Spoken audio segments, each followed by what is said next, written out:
പറയുന്നത്, ഈശോ തന്നതാണ് എനിക്ക് ഈ ദാരിദ്ര്യം. ഈ ദാരിദ്ര്യം എനിക്ക് ഈശോയുടെ കൃത്യമായി പ്രാർത്ഥിച്ച് ഈശോ തന്നതാണ്. ഈശോയെ കൊടുക്കുന്ന വരം ഓരോ ദിവസത്തിൻ്റെ ഒരു അനുഗ്രഹമാണ്. ആ മോഹൻ നാട്ടുകാരുടെ മുമ്പിൽ ചിരിച്ച് കളിച്ച് നല്ല ഒരു ഐശ്വര്യത്തോടെ കാണിക്കും. ഈ 2 മാസം കൊണ്ടായി അവന് കൈക്കിടക്കം വന്ന് ചുമ്മാ പല പോയിക്കൊണ്ടേ എവിടെ ആശുപത്രി കൊണ്ടുപോയാലും കുറവില്ല, നാട്ടു ചികിത്സ ചെയ്താലും കുറവില്ല, ഒട്ടും ഒരിതാവില്ല. ഇപ്പോഴും ഇതിന് പ്രാർത്ഥനയിൽ കൊണ്ടുവരണം. അമ്മയിലൊക്കെ ഞാൻ പറയാം, എന്തെങ്കിലും ഉണ്ടെങ്കിൽ മോളെ കിട്ടുന്നത് സാക്ഷ്യം പറയണം. അപ്പോഴാണ് ടീച്ചർ നമ്മുടെ കാര്യത്തിൽ ഇടപെടുന്നത്. പക്ഷെ ഇവരുടെ അമ്മ ഉണ്ടെങ്കിൽ സാക്ഷ്യം പറയാൻ പറ്റുന്നില്ല. അവർക്ക് അമ്മ പോയി പറയാം. ഇപ്പം ഞാൻ ഇവിടെ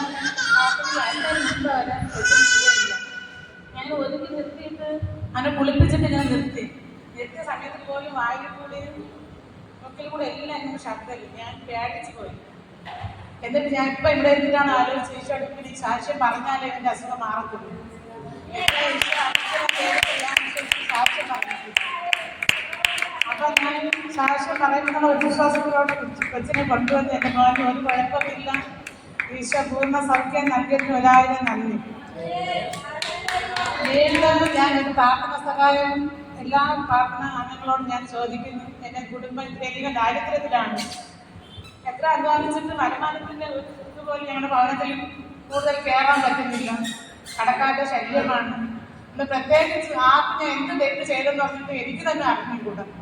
ഞാൻ പ്രവൃത്തി കൊണ്ട് ആരെയും വഞ്ചിച്ചിട്ടില്ല. പക്ഷേ സംസാരം കൊണ്ട് ആരെങ്കിലും എന്നെ വേദനയോട് പറയുകയാണെങ്കിൽ ഞാൻ തിരിച്ചു പറയും.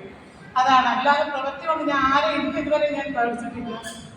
എനിക്ക് വേണ്ടി പ്രത്യേകിച്ച് ഈ കൂട്ടായ്മയിലെ എല്ലാ അംഗങ്ങളും പ്രാർത്ഥിക്കണം.